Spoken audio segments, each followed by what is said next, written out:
విజ్ఞాన శాస్త్ర స్వభావం. కుండలు చేసే కుమ్మరికి మట్టి స్వభావం, కర్రతో వస్తువులు చేసే వడ్రంగికి కర్ర స్వభావం. అదేవిధంగా పిల్లల వికాసం కోసం పనిచేసే ఉపాధ్యాయులుగా మనకు విద్యార్థుల స్వభావం తెలిసి ఉండాలి. పిల్లల స్వభావం ఏమిటో ఒకసారి పరిశీలిద్దాం. పిల్లలకు కుతూహలం ఎక్కువ. అందుకే వారు తమ చుట్టూ గల పరిసరాలను, ప్రకృతిలోని అంశాలను, దృగ్విషయాలను కుతూహలంగా పరిశీలిస్తుంటారు. అలా పరిశీలించినప్పుడు వారిలో ఎన్నో ప్రశ్నలు ఉదయిస్తుంటాయి. అందుకే కుతూహలం అనేది ప్రశ్నించడానికి దారితీస్తుంది. ఏమిటి, ఎందుకు, ఎలా మొదలైన ప్రశ్నలు వేస్తుంటారు. అందుకే పిల్లల స్వభావం కుతూహల స్వభావం. అదేవిధంగా పిల్లలు ఏదైనా ఒక విషయాన్ని, అంశాన్ని లేదా ఒక వస్తువును గమనించినప్పుడు, ఉదాహరణకు గడియారం చూసినప్పుడు అది ఏ విధంగా పనిచేస్తుందో తెలుసుకోవడం కోసం దాన్ని తెరచి ఎలా పనిచేస్తుందో అన్వేషిస్తారు. ఈ విధంగా పిల్లలు అన్వేషణాత్మక స్వభావాన్ని కలిగి ఉంటారు. పిల్లలు ఒక చోట స్థిరంగా ఉండరు కదా, ఏదో ఒక చోట ఆడుతూ పాడుతూ ఏదో ఒక పని చేస్తూ ఉంటారు. అందుకే పిల్లలు మార్పుకు లోనయ్యే చురుకైన స్వభావాన్ని కలిగి ఉంటారు.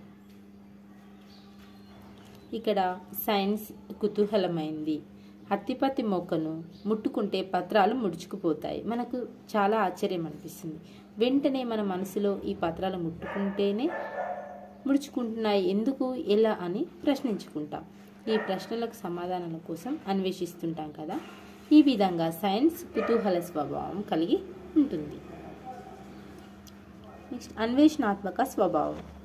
కుతూహల స్వభావం గల సైన్స్ కుతూహలాన్ని రేకెత్తించడం వల్లనే బట్టల వ్యాపారి అయిన ఆంటోనీ వాన్ లీవెన్హుక్ కటకాలను తయారు చేసి ప్రకృతిలో గల వివిధ పదార్థాలను, మురికి నీరు, పళ్ళపాచి మొదలైన వాటిని పరిశీలించి కంటికి కనిపించని జీవులైన సూక్ష్మజీవులను ఆవిష్కరించారు. ఈ విధంగా సైన్స్ అన్వేషణాత్మక స్వభావాన్ని కలిగి ఉంటుంది. మార్పుకు లోనయ్యే స్వభావం. శాస్త్రజ్ఞానం అంటే శాస్త్రీయ సూత్రాలు, సిద్ధాంతాలు, నియమాలు పూర్తిగా స్థిరమైనవి కావు. శాస్త్రవేత్తలు తమ పరిశోధనలో సరికొత్త విషయాలను తెలుసుకున్నప్పుడు ప్రస్తుత శాస్త్రీయ సిద్ధాంతాలు, నియమాలు, సత్యాలు మార్పుకు లోనవుతుంటాయి. ఉదాహరణకు భూమి చుట్టూ సూర్యుడు తిరుగుతున్నాడని నమ్మిన భూకేంద్రక సిద్ధాంతం తప్పు అని అభిప్రాయపడిన కోపర్నికస్ అనే పరిశోధనల ద్వారా సూర్యుని చుట్టే భూమి, ఇతర గ్రహాలు పరిభ్రమిస్తున్నాయని తన సూర్యకేంద్రక సిద్ధాంతం ద్వారా ప్రతిపాదించారు. ఆర్జిత లక్షణాలు అనువంశికంగా సంక్రమిస్తాయని లామార్క్ అనే శాస్త్రవేత్త తన జీవ పరిణామ సిద్ధాంతంలో తెలిపిన అంశాన్ని వైజ్మన్ ఎలుకల తోకలను కత్తిరించి వాటి సంతతికి తోకలు ఉండడాన్ని గమనించి ఆర్థిక లక్షణాలు అనువంశికంగా సంక్రమించవని లామార్క్ సిద్ధాంతంలో మార్పులు తీసుకువచ్చాడు. జిరాఫీ, ఎలుకలు.